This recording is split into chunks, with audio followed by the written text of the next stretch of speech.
What was within this 4,500-year-old pyramid, 480 feet above the ground, that researchers sent inside a robotic camera pyramid to investigate?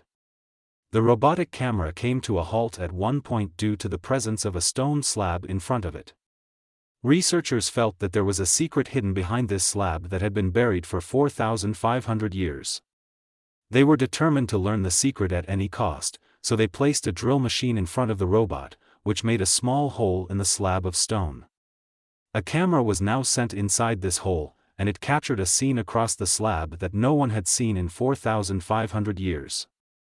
Egypt has 138 tallest pyramids, which have been subjected to scores of earthquakes and several terrible storms over the course of thousands of years. But how could they have gone from here to there? The tallest and greatest of these is known as the Great Pyramid of Giza, and its base area is 13 acres. Surprisingly, not 1 or 2 football fields, but 9, can easily fit inside this pyramid. According to estimates, this pyramid employed 2.3 million big stones, several of which weighed 50 tons. If we estimate its total weight, this pyramid weighs 600,000 tons, which is equivalent to the weight of 12 Burj Khalifas. But what was the purpose of making such tall and magnificent pyramids?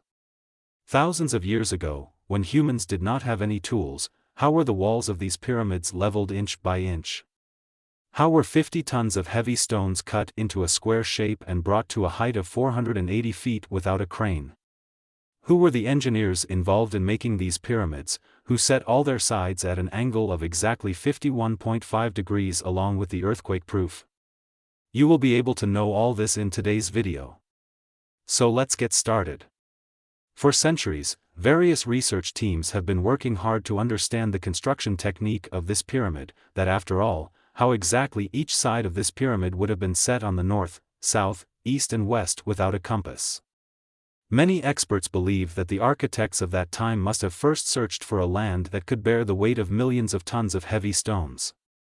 After that, polar stars, i.e. the stars with which the poles of the Earth are identified, marked each side of the pyramid with their help. No compass and no optical instrument.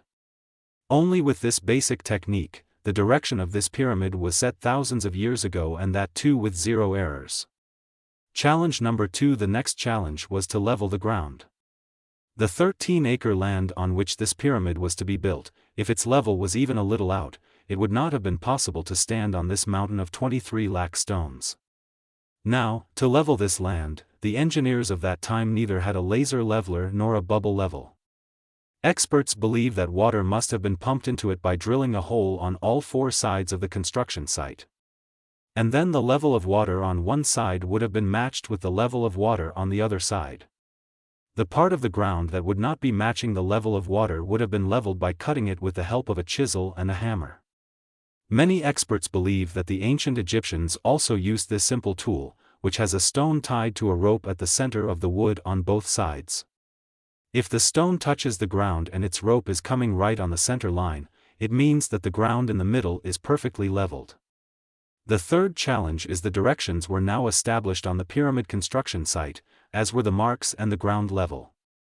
It was now time to begin the construction, which would necessitate the use of thousands of tons of heavy and massive stones. However, they lacked both a grinder and a jackhammer to cut these stones. Nonetheless, they chopped 50 tons of hefty stones into square or rectangular shapes. But with whose assistance? Yes, it was only a tool for cutting the stones. Experts believe that the chisel used in the pyramid's construction was not exclusively made of copper. Because they were also aware that copper is soft and cannot be used to cut stones. As a result, the chemical arsenic was also included in it.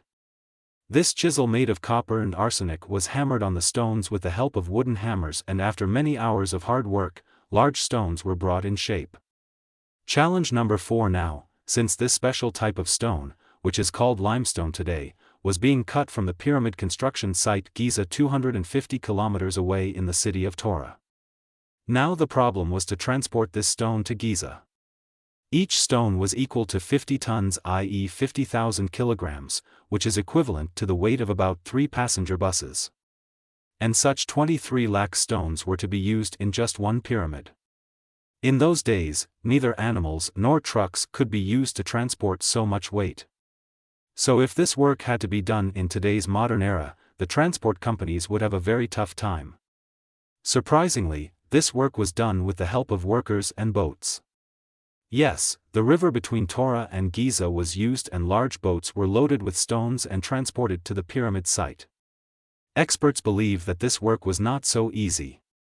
In the loading and unloading of such large stones in ships, at least 500 laborers' armies must have been deployed at the same time. Challenge number 5. The teams of experts who were doing research on the construction of the pyramid had now got answers to their many questions. But one thing was bothering them all the time, that limestone was cut, transported, and during construction, one on top of the other was also started. The problem was how the stones would have been brought to such a height. Many experts believe that this plan was made before the construction of the pyramid. Either they would have gone up through a spiral track or zigzag. But it is certain that 50,000 kilograms of stones would have been pulled up with the help of the laborers' army. Challenge number 6. It was not just a matter of millions of laborers cutting limestone with a chisel and transporting such large stones. Compartments inside this pyramid, the way to go inside them, and many small tunnels were also made. Everything else was fine, but one thing surprised the experts. And that was that the stone used in the compartments inside was not limestone but granite. Yes, granite is such a stone that after diamonds is considered the hardest stone in the world. Even in today's modern era, granite can only be cut with the help of large grinders. Many archaeological experts from all over the world have also visited the pyramid. But no one found a clue as to how the Egyptians cut such a hard stone like granite so cleanly 4,500 years ago. After many years, specialists have solved this puzzle. The Egyptians used a sieve with no teeth to cleave granite so smoothly. Yes, without teeth, this sieve was weighted on both sides, run on granite, and a bell was placed in the center. According to experts, it took 4 months to cut such a large stone in this manner. After all, what was the point of building pyramids? How many people worked on these pyramids at the same time? And what was seen inside the pyramid? And the robotic camera bore a hole in the stone slab that no one had seen in 4,500 years.